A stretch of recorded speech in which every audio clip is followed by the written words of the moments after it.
आज 125তম জন্ম দিবসে নেতাজি সুভাষচন্দ্র স্মরণের জন্য আমরা দেশনায়ককে স্মরণ করার জন্য আমরা এই বিদ্যালয় প্রাঙ্গণে সমবেত হয়েছি। কিছুদিন আগে আমরা বিবেকানন্দে আর এক মহাপুরুষ বিবেকানন্দের জন্মদিন পালন করছি। আজ করছি আর এক ভারত মাতার কৃতি সন্তান নেতাজি সুভাষচন্দ্রকে, যারা আমাদের চলার পথের পাথেও, যারা আমাদের প্রাতঃস্মরণীয় ব্যক্তি, সেই সমস্ত ব্যক্তিদের আমরা স্মরণ করে আমাদের প্রতিদিনের দিন শুরু করি। ঠিক সেইভাবেই আজকে আমরা স্মরণ করছি। প্রথমে আমাদের এই স্মরণের দিনে প্রথমে জাতীয় পতাকা উত্তোলন করবেন বিদ্যালয়ের প্রধান শিক্ষক মশাই। তারপর আমরা সকলে মিলে রবীন্দ্রনাথ, বিশ্বকবি রবীন্দ্রনাথের প্রতিকৃতিতে পুষ্পার্ঘ্য নিবেদন করব এবং সেই সঙ্গে নেতাজি সুভাষচন্দ্রের ফটোতে পুষ্পার্ঘ্য নিবেদন করব। এভাবে আমাদের অনুষ্ঠান শুরু করছি। এখন আমি বিদ্যালয়ের প্রধান শিক্ষককে অনুরোধ করছি জাতীয় পতাকা উত্তোলন।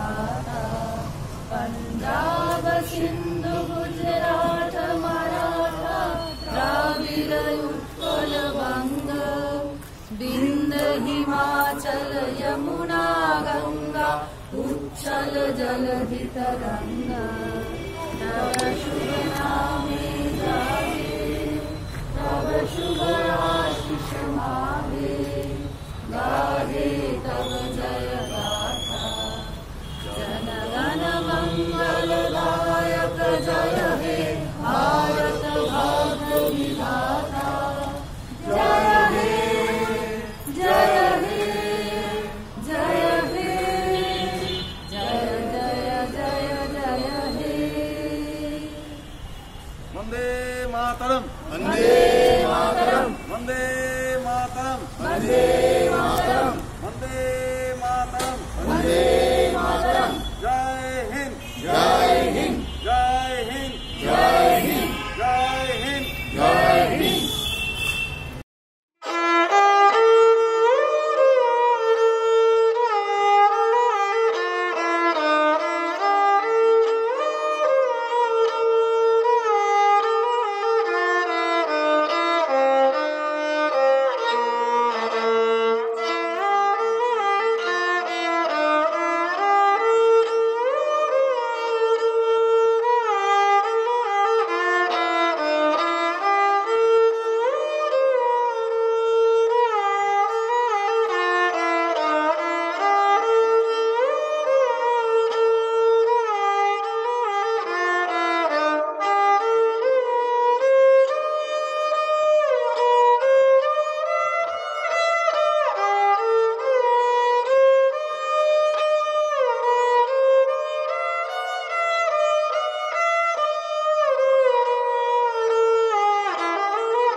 আজ 23শে জানুয়ারি নেতাজি সুভাষচন্দ্র বসুর 125তম জন্মদিবস।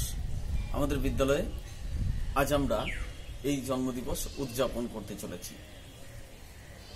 তো অন্যান্য বছর আমরা অত্যন্ত মর্যাদার সাথে এই দিনটিকে আমরা পালন করে থাকি, কিন্তু এবছর করোনা অতিমারির কারণে ছাত্রদের উপস্থিতি ব্যতি রেখেই সীমিত সংখ্যক শিক্ষক শিক্ষিকাদের উপস্থিতিতে আমরা এই দিনটি পালন করছি। বাঙালি মানেই তার একান্ত আবেগের একটি নাম হলো নেতাজি সুভাষচন্দ্র বসু। স্বাধীনতা সংগ্রামী হিসেবেই শুধু নয়, তিনি এমন একজন মানুষ যার নেতৃত্ব দানের ক্ষমতা সারা পৃথিবীতে স্বীকৃত হয়েছে। তো সেই মহামানবের জন্মদিন উপলক্ষে আমরা তাকে আজকে শ্রদ্ধার্ঘ্য জানাতে পেরে নিজেরাই ধন্য হচ্ছি। তো নেতাজি সুভাষচন্দ্র বসু, তার সম্বন্ধে আমরা কতগুলি কথা প্রত্যেকেই জানি। যেমন তার জন্ম, তার পিতার নাম জানকীনাথ বসু, মাতা প্রভাবতী দেবী। তার জন্ম হয়েছিল কটকে। তিনি লেখাপড়াতে অত্যন্ত ভালো ছিলেন। প্রেসিডেন্সি কলেজে পড়াকালীন ওটেন সাহেবের সাথে ছাত্ররা যখন একটা গোলযোগে জড়িয়ে পড়েছিল, তার জন্য তাকে দায়ী করা হয়েছিল এবং তাকে বহিষ্কার করা হয়েছিল সেই বিশ্ববিদ্যালয় থেকে, ইত্যাদি ইত্যাদি। এই সমস্ত কথাগুলো আমরা সবাই জানি। কিন্তু যে জিনিসগুলো আমরা জানি না, তার কয়েকটি কথা আমি এখানে উল্লেখ করব। সেটি হচ্ছে যে ছাত্রাবস্থাতেই তিনি কিন্তু বিবেকানন্দের রচনা সমগ্র পড়ে তিনি কিন্তু অত্যন্ত প্রভাবিত হয়েছিলেন এবং সেই রচনা পড়েই তিনি কিন্তু জীব সেবা অর্থাৎ সাধারণ মানুষের সেবার্থে নিজেকে নিয়োজিত করার কথা কিন্তু তিনি ভেবেছিলেন। তার জীবনে আরেকজনের প্রভাব অত্যন্ত গুরুত্বপূর্ণ, সেটি হচ্ছে তার বিদ্যালয়ের প্রধান শিক্ষক বেণীমাধব দাস। এই বেণীমাধব দাস এবং বিবেকানন্দের প্রভাব তার প্রথম জীবনে অত্যন্ত গুরুতরভাবে কিন্তু প্রভাব ফেলেছিল এবং সেই হিসেবেই তিনি তখন একটা চিঠিতে তিনি লিখেছিলেন যে ছাত্র হিসেবে আমি ফার্স্ট হই বা লাস্ট হই সেটা কিন্তু বিচার্য বিষয় আমার কাছে নয়। আমার কাছে প্রধান বিচার্য বিষয় সেটি হলো চরিত্র গঠন। একজন ছাত্র হিসেবে তার চরিত্র গঠনকেই তিনি কিন্তু প্রধান গুরুত্বপূর্ণ বিষয় হিসেবে অভিহিত করেছিলেন। তার পরবর্তীকালে তার জীবনে রবীন্দ্রনাথ ঠাকুরের প্রভাব অত্যন্ত গভীরভাবে পড়েছিল। রবীন্দ্রনাথ ঠাকুর নেতাজিকে অত্যন্ত স্নেহ করতেন এবং তিনি তার তাসের দেশ নাটিকাটি তাকেই উৎসর্গ করেছিলেন সেই নেতাজি সুভাষচন্দ্র বসুকে। তো নেতাজি সুভাষচন্দ্র বসু তিনি লেখাপড়াতে খুব ভালো ছিলেন। তিনি আইসিএস পরীক্ষাতে সফল হয়েছিলেন, 4র্থ স্থান অধিকার করেছিলেন। কিন্তু আশ্চর্যের বিষয় হচ্ছে এটাই, অত্যন্ত গুরুত্বপূর্ণ বিষয় হচ্ছে এটাই যে আইসিএস পরীক্ষা দেওয়ার পরে, সফল হওয়ার পরে যে নিরুপদ্রব নিশ্চিন্ত জীবন, যেটা অত্যন্ত গুরুত্বপূর্ণ যে বিষয়টা, সেটা হচ্ছে যে প্রচুর প্রতিপত্তি, প্রচুর অর্থ ইত্যাদি সমন্বিত যে চাকরি, সেই চাকরির প্রলোভন তিনি ত্যাগ করে তারপর তিনি কি করলেন না দেশ মাতৃকার সেবায় নিয়োজিত হলেন। এটি কিভাবে সম্ভব হলো না, তিনি যখন ওই আইসিএস পরীক্ষা দেওয়ার পরে যখন বিলেত থেকে ফিরছিলেন, সেই জাহাজেই ছিলেন রবীন্দ্রনাথ ঠাকুর। তারা দুজনে এসে নামলেন বর্তমান মুম্বাই, তৎকালীন বোম্বাইয়ে এসে নামলেন এবং সেখানে তিনি গান্ধীজির সাথে সাক্ষাৎ করলেন। গান্ধীজির সাথে সাক্ষাৎ করে তিনি তার মনোবাসনা ব্যক্ত করলেন যে তিনি দেশমাতৃকার সেবা করতে চান। তখন গান্ধীজি তাকে বলেছিলেন যে তুমি দেশবন্ধু চিত্তরঞ্জন দাসের সঙ্গে যোগাযোগ করো। তিনি কলকাতায় ফিরলেন, দেশবন্ধু চিত্তরঞ্জন দাসের সাথে যোগাযোগ হলো এবং শুরু হলো একটি নতুন অধ্যায়, যেটা হচ্ছে তরুণ একজন মানুষ যিনি রাজনীতিবিদ হিসেবে নিজেকে ভবিষ্যতে প্রতিষ্ঠা করবেন, সেই রকম একজন মানুষের সাথে দেশবন্ধু চিত্তরঞ্জন দাসের যোগাযোগ হলো। পরবর্তীকালে তিনি কংগ্রেসের রাজনীতিতে অত্যন্ত উচ্চ পদে আসীন ছিলেন, তুমুল জনপ্রিয়তা লাভ করেছিলেন এবং শেষ পর্যন্ত দেখা গেল যে তৎকালীন কংগ্রেস নেতৃত্বের সাথে তার মতান্তর হলো। সেই মতানৈক্যের জেরে তিনি সেখান থেকে পদত্যাগ করলেন এবং নিজের যে দল, সেই ফরওয়ার্ড ব্লক দলটি তিনি তারপরে গঠন করেছিলেন। এখানে একটা কথা অত্যন্ত উল্লেখযোগ্য, সেটা হচ্ছে যে গান্ধীজি সেই সময় ছিলেন কংগ্রেসের একজন অবিসংবাদী নেতা, বলা যেতে পারে প্রধান পুরুষ। সেই গান্ধীজির সাথে মতানৈক্যের কথাটা কি এখানে অনেকেই ফলাও করে বলে থাকেন, কিন্তু একথাটা আমাদের অবশ্যই মানতে কোনো বাধা থাকার কথা নয় যে গান্ধীজির প্রতি নেতাজি সুভাষচন্দ্র বসু অত্যন্ত শ্রদ্ধাশীল ছিলেন, এবং সেই জন্য তিনি যখন পরবর্তীকালে এলগিন রোডের বাড়ি থেকে মহানিষ্ক্রমণ ঘটল তার, সেই মহানিষ্ক্রমণের পরে তিনি যখন বিদেশে গেলেন, বিদেশি সাহায্য নিয়ে বাইরে থেকে ইংরেজদের আঘাত করে স্বাধীনতা অর্জনের যে রাস্তা, যে পন্থা তিনি অবলম্বন করেছিলেন, সেখানে তিনি আজাদ হিন্দ রেডিও স্থাপন করেছিলেন, এবং সেই আজাদ হিন্দ রেডিও থেকে তিনি তার ভাষণে প্রথম বলেছিলেন ফাদার অব দ্য নেশন, অর্থাৎ জাতির জনক হিসেবে মহাত্মা গান্ধীকে তিনি সম্বোধন করেছিলেন।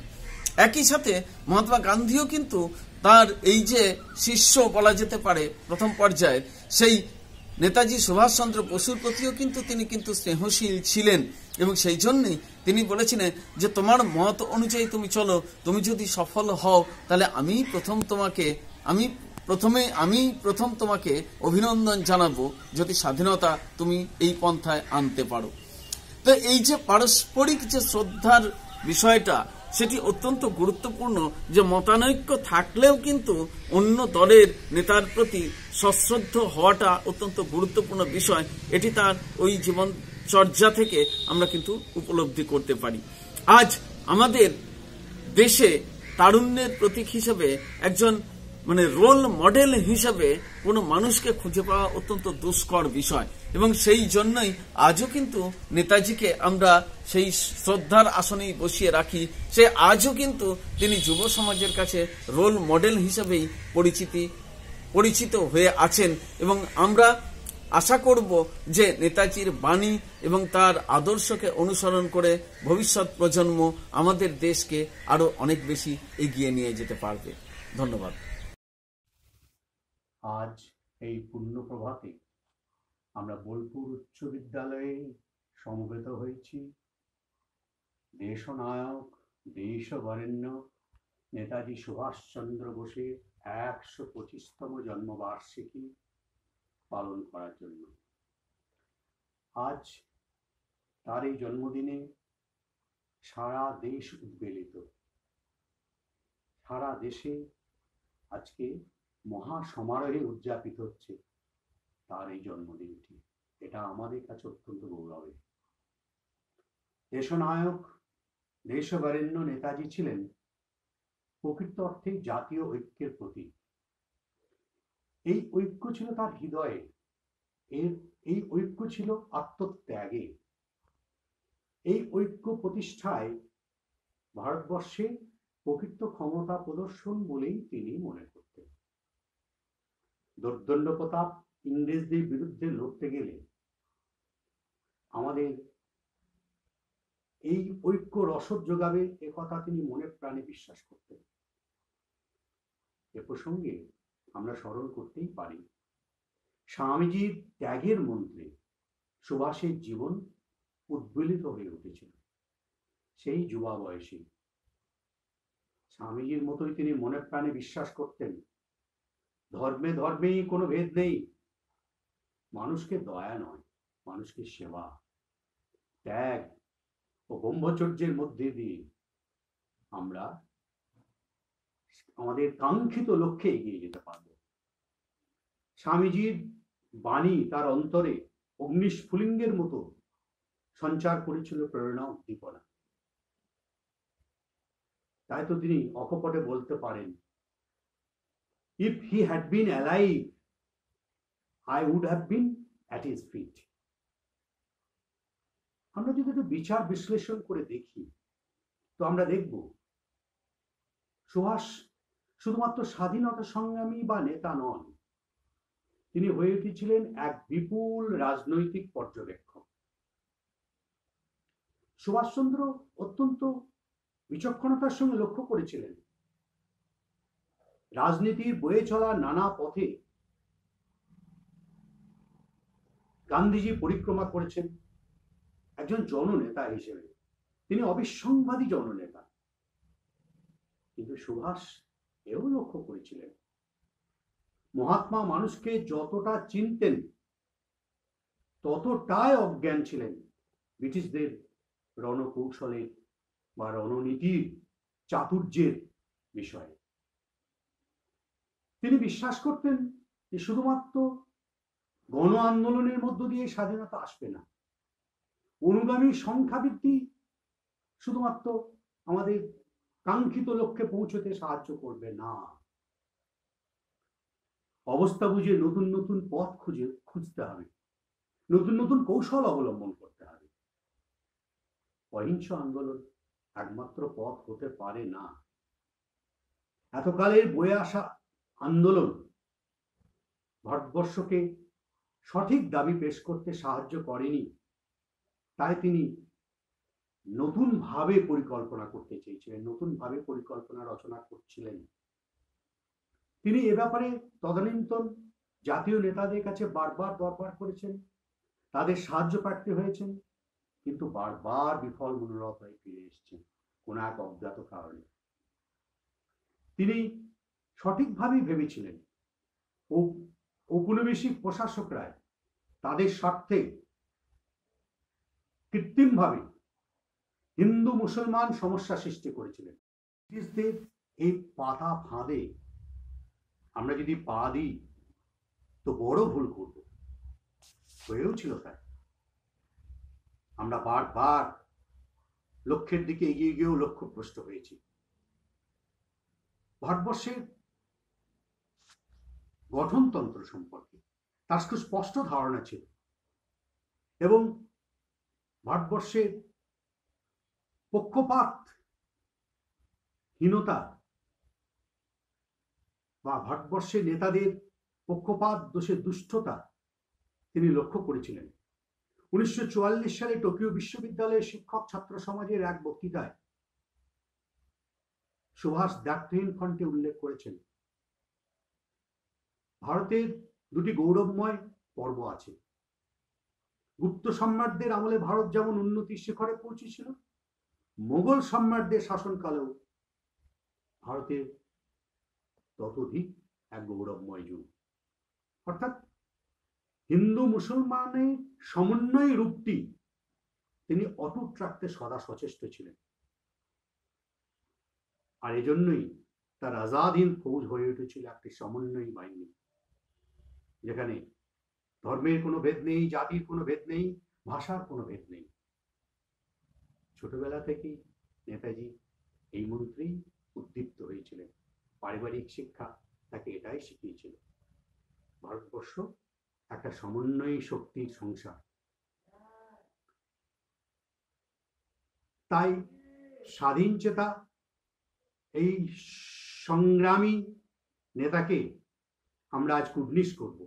আমরা কুর্নিশ করব নেতাজির অদম্য ভারত প্রেম, তার অখণ্ড ভারতের স্বপ্ন, তার অসংখ্য মানুষের মধ্যে সৃষ্টি প্রেম। আমরা আহ্বান করি, হে নেতাজি, তোমার ভারত স্বাধীন আজ, এসো আমাদের হাত ধরো, শক্ত করে আমাদের হাত ধরো। স্বদেশের চিত্তে যে নতুন প্রাণ সঞ্চার করেছিলে তুমি, আর প্রাণ সঞ্চার করবার জন্য যে পুণ্যব্রতে তুমি নিজেকে আত্মোৎসর্গ করেছিলে, তা যুব সম্প্রদায়ের মধ্যে সঞ্চার করো। ভারতে আজ বড়ই দৈন্যদশা, যুবকেরা দিশাহারা, তাদের দিশা দেখাও, সঠিক পথে নিয়ে চলো। এইটুকুই তার প্রতি শ্রদ্ধাঞ্জলি।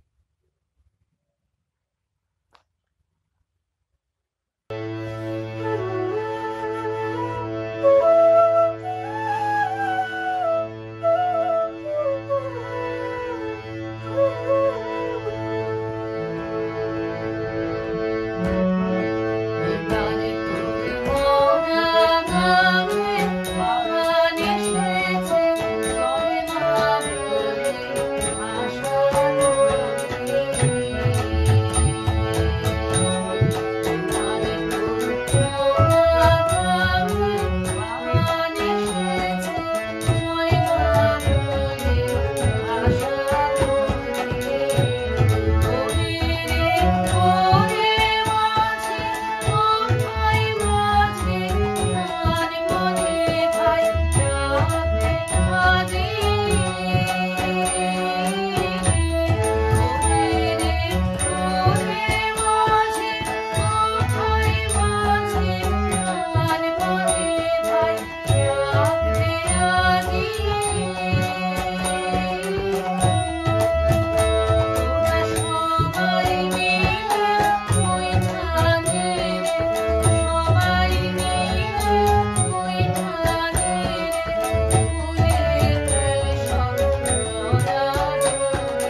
আমি দেবেশ দাস, ষষ্ঠ শ্রেণীর ছাত্র। নেতাজি স্মরণে কবিতা, লক্ষণ ভান্ডারী। ভারত মায়ের দামাল ছেলে, নেতাজি সুভাষ তুমি। দুই চোখে তব স্বপ্ন ছিল, গড়িতে স্বদেশ জন্মভূমি। রক্ত দাও স্বাধীনতা দেব, বলেছিলে তুমি মুখে। আজাদ বাহিনী করেছিলে গঠন, সাহস নিয়ে বুকে। ভারত মাতা ছিল পরাধীন, ধরিয়া 200 বর্ষ। ইচ্ছা ছিল করিতে স্বাধীন, তব স্বদেশ ভারতবর্ষ। স্বদেশ তব হইল স্বাধীন, দেখিলে না বীর তুমি। ত্রিবর্ণ পতাকা উড়িছে আজি, স্বাধীন ভারত ভূমি। তোমার আসন শূন্য আজিকে, পূর্ণ করিবে কেবা। ফিরে এসো, এসো ফিরে, করিবারে দেশের সেবা। কত শত প্রাণ দিল বলিদান, মুক্তির সোপান তলে। তোমার তরে দেশবাসী আজি, ভাসিছে অশ্রু জলে। স্বদেশের লাগি স্বাধীনতা তরে, করিলে তুমি সংগ্রাম। হে বীর সাধক কর্মী মহান, তোমারে জানাই প্রণাম। নমস্কার।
নমস্কার, আমি মুন্সি আরিয়ান, বোলপুর হাই স্কুলে একাদশ শ্রেণীর ছাত্র। আজ 23 জানুয়ারি আমরা নেতাজি সুভাষচন্দ্র বসুর 125তম জন্মবার্ষিকী পালন করতে চলেছি। পৃথিবীতে যুগ যুগ ধরে বহু বিখ্যাত ব্যক্তি জন্মগ্রহণ করেছেন এবং তাদের মধ্যে একজন উল্লেখযোগ্য, অন্যতম এবং কিংবদন্তি নেতা হচ্ছেন নেতাজি সুভাষচন্দ্র বসু। 1897 খ্রিস্টাব্দে 23 জানুয়ারি উড়িষ্যা কটক শহরে তিনি জন্মগ্রহণ করেন। পিতার নাম জানকীনাথ বসু এবং মাতা প্রভাবতী দেবী। পিতা ছিলেন পেশায় আইনজীবী। ছেলেবেলা থেকেই সুভাষচন্দ্র বসু অত্যন্ত বুদ্ধিমান ছিলেন। তিনি নিজের ষষ্ঠ শ্রেণীর পড়াশোনা শেষ করেন বর্তমান উড়িষ্যার একটা ইংরেজি স্কুলে, যেটা বর্তমান নাম হচ্ছে স্টুয়ার্ট স্কুল। এরপর তিনি কলকাতা আসেন। কলকাতায় এসে 1911 খ্রিস্টাব্দে ম্যাট্রিকুলেশন পরীক্ষায় সারা কলকাতায় প্রথম স্থান অধিকার করেছিলেন। 1918 খ্রিস্টাব্দে স্কটিশ চার্চ কলেজ থেকে দর্শন শাস্ত্রে বিএ পাস করেন। এরপর তিনি লন্ডন যান। লন্ডনে কেমব্রিজ বিশ্ববিদ্যালয়ের ফোর্ট উইলিয়াম হলের শিক্ষার্থী গ্রহণ করেন। সিভিল সার্ভিস পরীক্ষায় অসাধারণ প্রদর্শন করেন এবং প্রায় নিয়োগপত্র পেয়ে গেছিলেন, কিন্তু তিনি নিয়োগপত্র ত্যাগ করেন। তার মতে কোনো ক্ষমতাশীল শক্তি বা সরকার যেটা দেশকে শাসন করছে সেটাকে তার ক্ষমতা থেকে সরানো, ক্ষমতাচ্যুত করার সর্বশ্রেষ্ঠ পন্থা হচ্ছে সেখান থেকে নিজেকে সরিয়ে নাও, এবং তিনি তাই করেছিলেন। তৎকালীন সময়ে ইংরেজদের ওই চাকরিকে ত্যাগ করেন। 1921 খ্রিস্টাব্দে তিনি দেশে ফেরেন। সেই সময় 1919 খ্রিস্টাব্দের রাওলাট আইনও হয়ে গেছে এবং জালিয়ানওয়ালাবাগের মতো একটা ঘৃণ্য হত্যাকাণ্ড, এতে তিনি ক্ষুব্ধ ছিলেন এবং স্বরাজ নামক একটা পত্রিকায় নিয়মিত লিখতে শুরু করেন। 1924 খ্রিস্টাব্দে তৎকালীন সময়ে কলকাতার মেয়র নির্বাচিত হয়েছিলেন দেশবন্ধু চিত্তরঞ্জন দাস। 1925 খ্রিস্টাব্দে জাতীয়তাবাদী নেতাদেরকে গ্রেপ্তার করা হয়, তাদের মধ্যে নেতাজি সুভাষচন্দ্র বসু একজন ছিলেন। 1933 খ্রিস্টাব্দে তো তাকে ইউরোপে নির্বাসিত করা হয়। 1934 খ্রিস্টাব্দের মধ্যে তিনি মোট 11 বার গ্রেপ্তার হয়েছিলেন। এরপর সুভাষচন্দ্র বসু, বলে রাখা উচিত, 1930 খ্রিস্টাব্দে নিজে কলকাতার একবার মেয়র সিলেক্ট হন। 1939 খ্রিস্টাব্দে কংগ্রেসের ত্রিপুরী অধিবেশন হয়। ত্রিপুরী অধিবেশনে তার বিপক্ষে দাঁড়িয়েছিলেন পট্টবী সীতারামাইয়া এবং গান্ধীজি স্বয়ং তাকে সাপোর্ট করছিলেন। গান্ধীজি আর নেতাজি সুভাষচন্দ্র বসুর মধ্যে একটা মতবিরোধ দেখা দেয়। গান্ধীজি ছিলেন নরমপন্থী, সুভাষচন্দ্র বসু ছিলেন চরমপন্থী। গান্ধীজি মনে করতেন কথাবার্তার মাধ্যমে শান্তিতে আমরা স্বাধীনতা লাভ করব, কিন্তু সুভাষচন্দ্র বসু বলতেন, তিনি হিন্দিতে বলেছিলেন, आजादी बातचीत करके नहीं हो सकती, इसके लिए लड़ना होगा और इसमें बहुत खून बहेगा। इस खून की कीमत होगी आजादी, हिंदुस्तान की आजादी, हमारी देश की आजादी। तुम मुझे खून दो, मैं तुम्हें आजादी दूंगा। তিনি বলেছিলেন যে কথাবার্তা বলে কখনো স্বাধীনতা পাওয়া যায় না।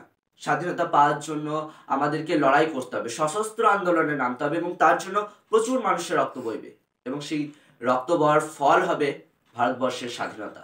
আমরা স্বাধীনতা পাবো, তোমরা আমায় রক্ত দাও, আমি তোমাদেরকে স্বাধীনতা দেব। তার এই বাণী আজ যেন আমাদের কানে সবসময় ঘুরে বেড়ায়। তার এই বাণী আমাদের কাছে আজও প্রচলিত। তিনি আরো বলতেন, জয় হিন্দ জয় ভারত। তার এই লাইনটি পরবর্তীকালে, তার এই বাণীটি পরবর্তীকালে ভারত সরকার দ্বারা অনুমোদিত হয়। 1939 খ্রিস্টাব্দে কংগ্রেসের ত্রিপুরী অধিবেশনে তিনি সভাপতি সিলেক্ট হন, কিন্তু তিনি নিজের কাজ ঠিকমতো করতে পারছিলেন না। গান্ধীজি এবং গান্ধীজির অনুগামীরা সবসময় তার পথে বাধা সৃষ্টি করছিল। তখন ডাক উঠে কার্যনির্বাহক পরিষদ পুনর্গঠন করা হোক। কার্যনির্বাহক পরিষদ পুনর্গঠিত হলে সভাপতি নির্বাচিত হন আবার সুভাষচন্দ্র বসু, কিন্তু সেই একই সমস্যা দেখা যায়, তিনি নিজের কাজ তখনও ঠিকভাবে করতে পারছিলেন না। এই সময় তো এই কথা উঠেছিল যে সুভাষচন্দ্র বসু যদি কংগ্রেস থেকে এবং কার্যনির্বাহক পরিষদ থেকে রিজাইন না দেন, ইস্তফা না দেন, তাহলে গান্ধীজির অনুগামীরা এবং কার্যনির্বাহক পরিষদের সমস্ত সদস্য ইস্তফা দেবে, রিজাইন করে দেবে। শেষ পর্যন্ত সুভাষচন্দ্র বসুকে রিজাইন দিতে হলো কংগ্রেস থেকে। এই সময় 1943 খ্রিস্টাব্দে রাসবিহারী বসু ফরওয়ার্ড ব্লক গঠন করেছিলেন, তিনি ফরওয়ার্ড ব্লক জয়েন করলেন। সুভাষচন্দ্র বসু আজাদ হিন্দ ফৌজ গঠন করেছিলেন। এই আজাদ হিন্দ ফৌজের নিচে তিনি একটা নারী বাহিনী গঠন করেন, যেটা নাম ছিল রানী লক্ষ্মীবাই কমবেট, যেটা নেতৃত্ব দিয়েছেন তৎকালীন সময়ে একজন বিশিষ্ট doctor Lakshmi Swaminathan O doctor Lakshmi সাইগার।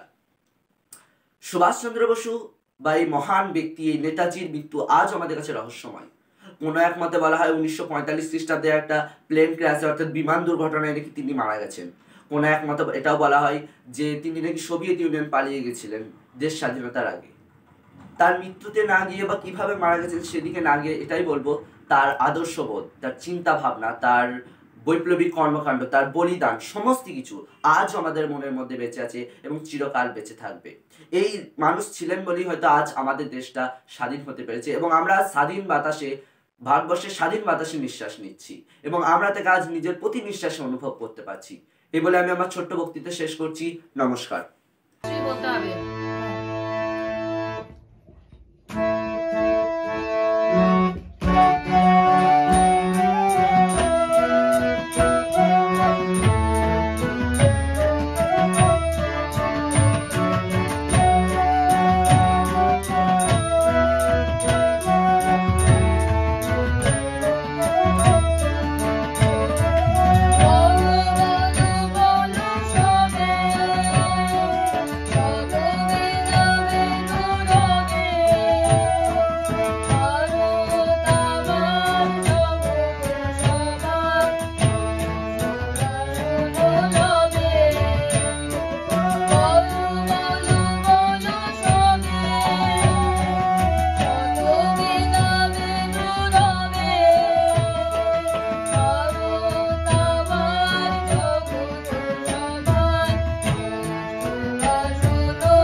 On the 125th birthday of Netaji Subhash Chandra Bose, I want to say something about this great national hero. Netaji Subhash Chandra Bose was born on 23rd January 1897 in Cuttack, present-day Odisha. He was one of the most prominent nationalistic leaders in the Gandhian era of freedom struggle. He was a truly patriotic person, and he even left his post in the ICS exams because he did not want to work under the British. Rather, he joined the Indian National Congress to be a part of the freedom struggle. In the Haripura session of the Congress, a rift appeared between Subhash Chandra Bose and Gandhiji, and he left the Congress presidency and formed a left-wing party inside the Congress called the Forward Bloc. During his struggles for freedom, he was arrested by the British but kept in home arrest due to his poor health. He escaped on 17 January 1941 and in disguise went to Germany for help. Rash Bihari Bose, another prominent revolutionary leader in Japan, summoned him there and handed over the charge of the INA to him. He became the chief commander of INA and was called Netaji, the great leader. The INA was defeated by the British Army after they had captured Kohima inside the British territory and set up a provisional government there. With the defeat of the INA, Netaji went back to Japan to reinforce the INA army, but was reported to have died in a plane crash in the Taihoko airport. Though the INA's victory march was stopped and Netaji disappeared soon after that, he was successful in inspiring the youths of India to follow his footsteps and help liberate India. Even today, his quotes are powerful motivators, and his struggles inspire the youths of India to form an India where everyone lives in harmony and peace. Netaji taught us that freedom comes with a price. He said, "Give me blood and I will give you freedom." It is a true example of how valuable freedom is and the long wars that are needed to obtain it. So, on his 125th birthday, we, the youths of India, pledge to follow his footsteps and form an India where everyone lives in harmony.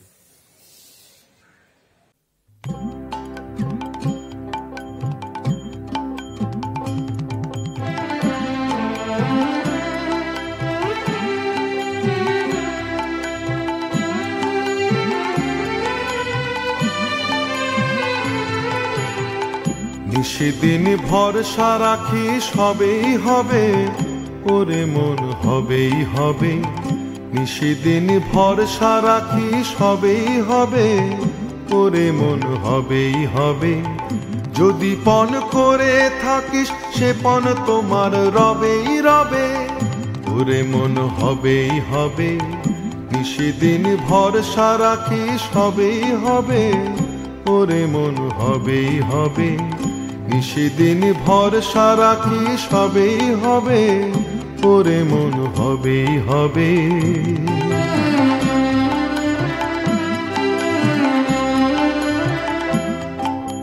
পাষাণ সমান আছে পড়ে প্রাণ পেয়ে সেই উঠবে ওরে, পাষাণ সমান আছে পড়ে প্রাণ পেয়ে সেই উঠবে ওরে। আছে যারা বোবার মতন তারাও কথা কবেই কবে, ওরে মন হবেই হবে। নিশিদিন ভরসা রাখি সবেই হবে, ওরে মন হবেই হবে। নিশিদিন ভরসা রাখি সবেই হবে, ওরে মন হবেই হবে।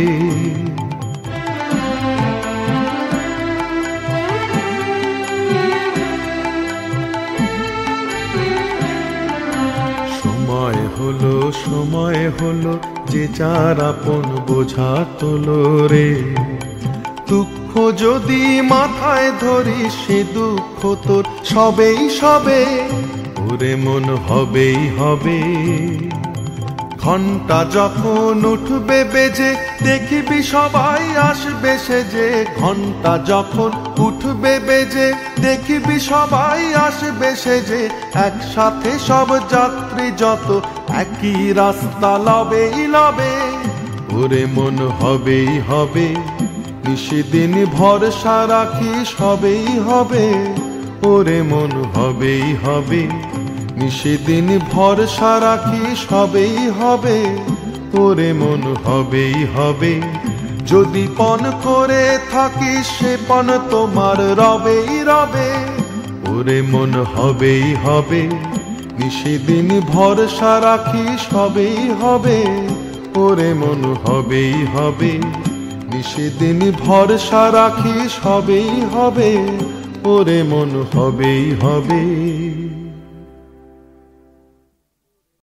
নমস্কার, আমি দিগন্ত চ্যাটার্জি, বোলপুর উচ্চ বিদ্যালয়ের ষষ্ঠ শ্রেণীর ছাত্র।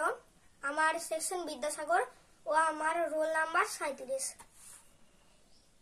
নেতাজি মানে আব্দুর রহমান। নেতাজি মানে মানি না কোনো শৃঙ্খলা বাধা বন্ধন। নেতাজি মানে বজ্র কঠিন ভুলে যাওয়া যত ক্রন্দন। নেতাজি মানে মানি না কোনো স্বদেশের প্রতি অপমান। নেতাজি মানে দীপ্ত কণ্ঠে স্বাধীনতার জয়গান। নেতাজি মানে স্বরাজ আমার ছিনিয়েই নেব আমি। নেতাজি মানে রক্তের যে স্বদেশ অনেক দামি। নেতাজি মানে বিপ্লব বুকে আমি সবার সেরা। নেতাজি মানে ছদ্মবেশে স্বাধীনতা খুঁজে ফেরা। নেতাজি মানে রক্ত দিয়ে লিখবো দেশের নাম। নেতাজি মানে স্বাধীনতা শুধু স্বাধীনতা হরদম। নেতাজি মানে স্বরাজের গান আমরা গেয়ে গেলাম।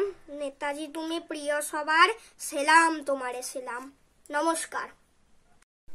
নমস্কার, আমি বোলপুর হাই স্কুলের পঞ্চম শ্রেণীর ছাত্র রূপম মণ্ডল। আজ 23শে জানুয়ারি সুভাষচন্দ্র বসুর জন্মদিন উপলক্ষে একটি স্বদেশ পর্যায়ে গান পরিবেশন করছি।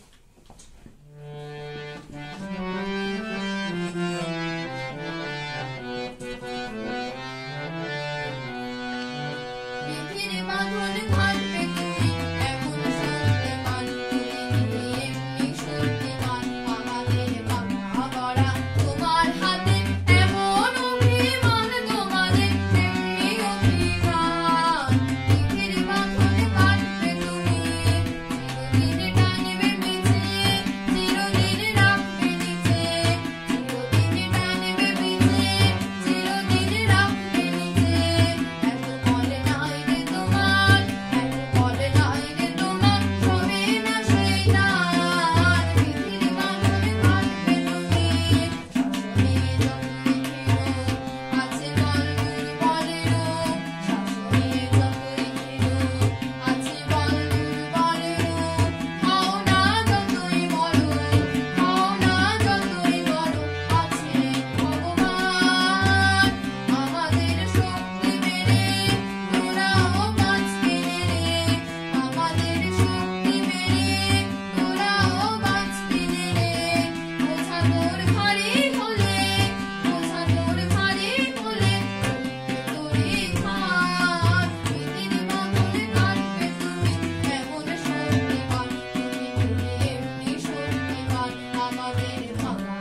ক্লাস 5-এর ছাত্র।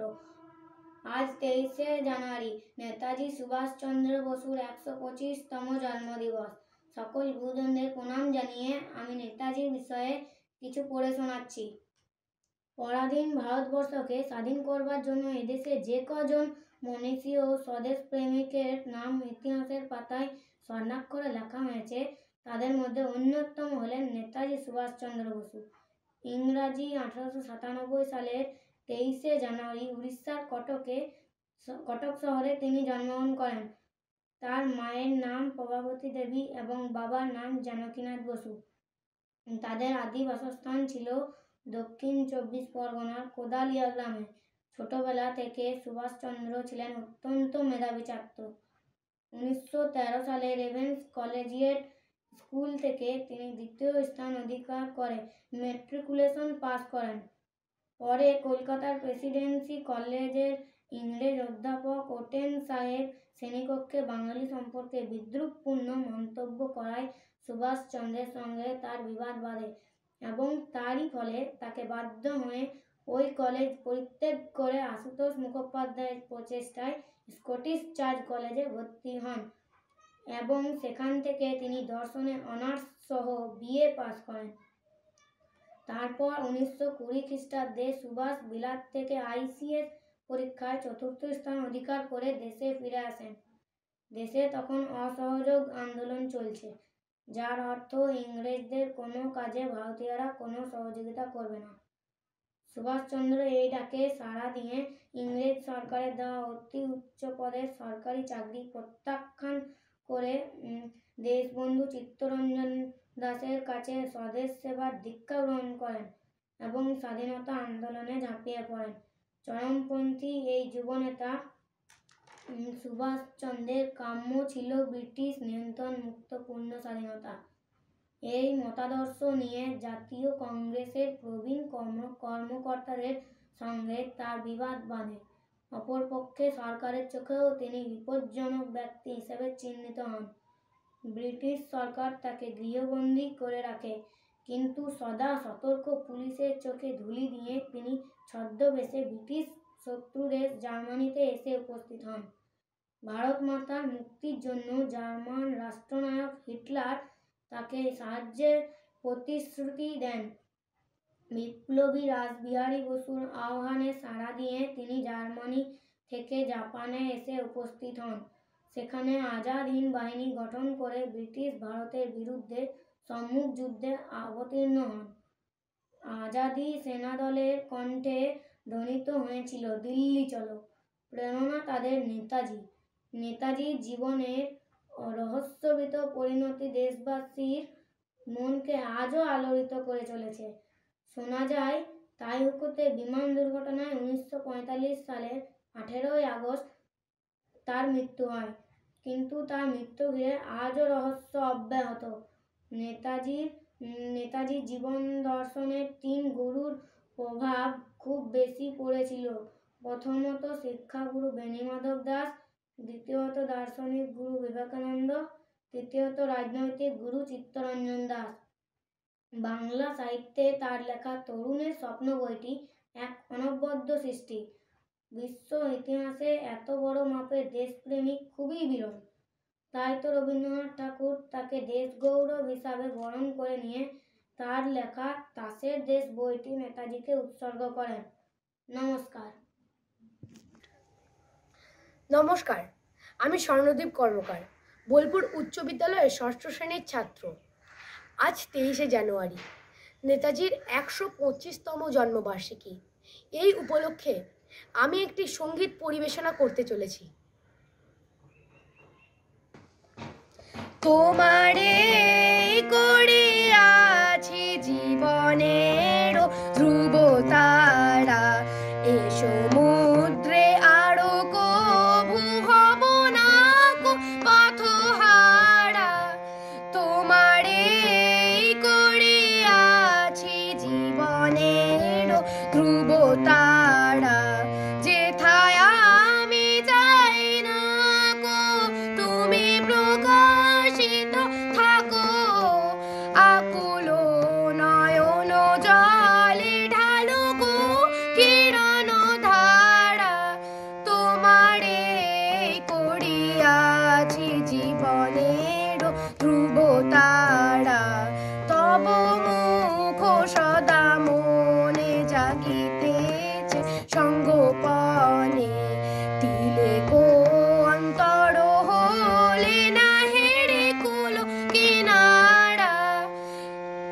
কখনো বিপথে যদি ভ্রমিতে চায় হৃদি আমনীয় মুখ হেড়ে চরমে যে হয় ছাড়া তোমারে করে আছে জীবনের ধ্রুব তারা এ সমুদ্রে আরো কবু হব না কো পথ হারা।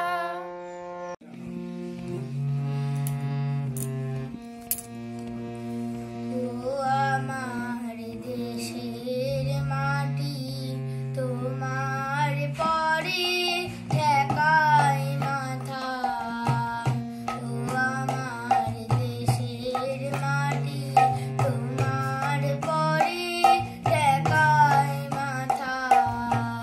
তোমাদের বিশ্বময়ীর তোমাদের বিশ্বমায়ের আঁচল পাতা, ও আমার দেশের মা